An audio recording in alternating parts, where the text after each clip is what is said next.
So Injustice 3 kind of leaked, except it wasn't a traditional leak, it was just a couple voice actors letting their tongues slip, or just trolling. They claim Injustice 3 is being worked on the way a dementia patient claims Michael Jackson is still alive and tried to kill them. Now here's my head-ass take about all this. I think Injustice 3 is a bad idea.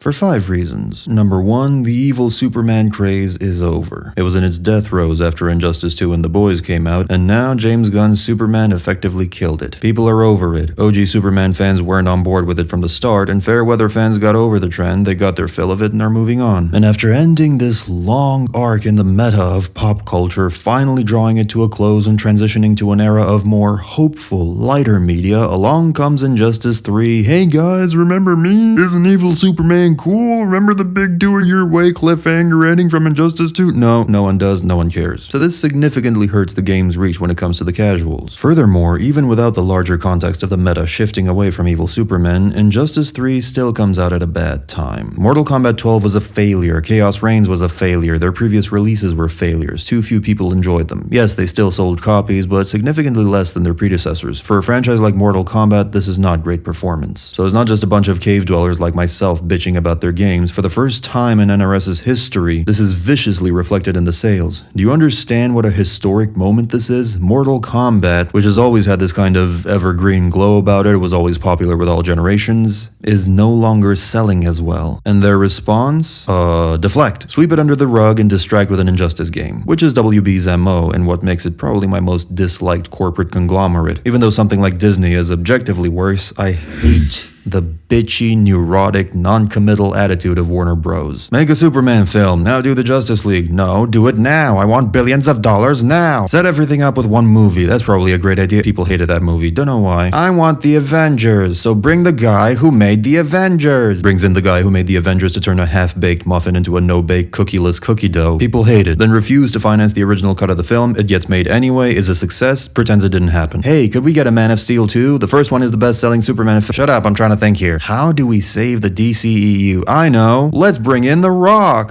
And then quite separately, you take one of the most distinguished game franchises, a pioneer in both gameplay and superhero storytelling, and then you kill the gameplay, and you kill that superhero. WB is a neurotic, petty, paranoid, bitchy girlfriend that demands the world and complains when you give it to her, is constantly scared that things will go to shit, gets in the way of your efforts because she knows better than you, then complains when things go to shit, blames you, takes the kids, leaves you for another man, and gets ready to fuck up his life too. This is the company that owns Mortal Kombat, ladies and gentlemen. This was not the time to shelf this IP. The Legacy Collection ain't enough. People needed a show of good faith. They needed something far more tangible than an MK collection and a hand-waving Injustice game. This was the time to commit to this franchise and show people that you're dead set on rejuvenating it, bringing it back to its former glory. It should be all hands on deck for the next MK game. Restructure things, hire new people, rethink the strategy. Instead, it gets swept under the rug. The on-off release cycle of one MK game followed by one Injustice game arguably hurt both franchises more than it helped. I know the goal was to have some extra content in the interim between MK releases, but this probably didn't do the community any favors. Street Fighter, Tekken, King of Fighters, all these franchises have a sense of continuity, and that keeps the fan base invested. MK9 and MKX were the grassroots esports movement. It was just beginning to garner support and interest from its community in this sense. Then they released Injustice and half the community fucked off. Then another MK game, then Injustice 2, and more people fell off. There's no continuity, kinda like in their story modes. Imagine if it was MK9, MKX, MK11, a different MK11 that kept the established foundation and built off of the lessons learned from the previous two, MK12 that did the same thing, all of these spaced around 3 years apart. No Injustice, no distractions. You'd have a much more active and engaged community. You'd have a bigger tournament scene. You'd generate more interest and excitement from people that are constantly invested in this franchise's journey. We're holding the golden goose. Again, MK has a glow about it. I can't explain it exactly, but it seems to just appeal to people regardless of generation. You're holding the golden goose in your hands and you're squandering it. And when it comes down to it, Injustice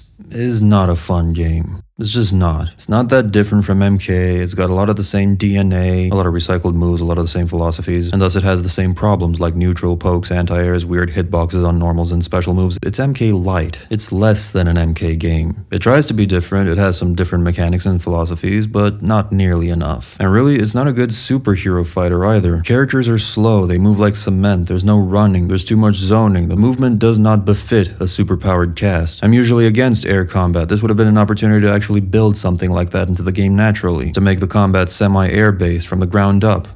Ground up, lol. Also, Injustice only benefits a small subset of pro players that get some continuity for their careers. They get a steady supply of tournaments to go to, they get the views for their channels from a new game that generates a modicum of interest for a while, they get to live their pro player life, which isn't that great to begin with, but there it is. And they could have served as pro players just as well with another MK game, and more people would have benefited from that. You can't just be cruising like you did in the past. In order for this game to succeed, you have to step up and excel in some direction. Either amazing gameplay, amazing story, a satisfying conclusion to the trilogy, amazing support, netcode, DLCs, characters, patches, tournament scene, longevity, or a truly ingenious marketing campaign at the very least. And I don't see any of those happening. Now, I'm not a complete ass. I don't have anything against Injustice per se. In fact, when Injustice 1 was first announced, I was like, what a marvelous idea. A different kind of fighting game that has nothing to do with Mortal Kombat in a great setting with lots of different kinds of fighters to work with. What a great way for the devs to flex their creative muscles, to have an outlet for experimentation away from the big, scary, important main franchise. And it turns out that was the stated goal. It was an opportunity to make something wildly different. And it looked wildly different, until you check under the hood and notice that some of the differences are superficial, while others actively make the game less enjoyable. And then they ported those over to Mortal Kombat games and made those less enjoyable too. Injustice is still governed by the same annoying poke game. The way moves and combos are thought out isn't all that dissimilar to MK. It's still a dial-up combo system. Really, the biggest difference is you don't have a block button anymore. Things like waging meter are just bells and whistles of little consequence. The core game isn't that different. And then there are other things that drive players crazy, like the zoning meta. People still have nightmares of dead shots spamming gunshots all day. It's just not a very enjoyable game to play. I also find it odd how a game about larger-than-life superheroes has the smallest framing of all the games, and the weakest mobility. The camera is far away, the characters look small in the frame, there's no running, there are very few, if any, flying mechanics or interesting ways to get around. Everything is just dashing and poking. It all looks so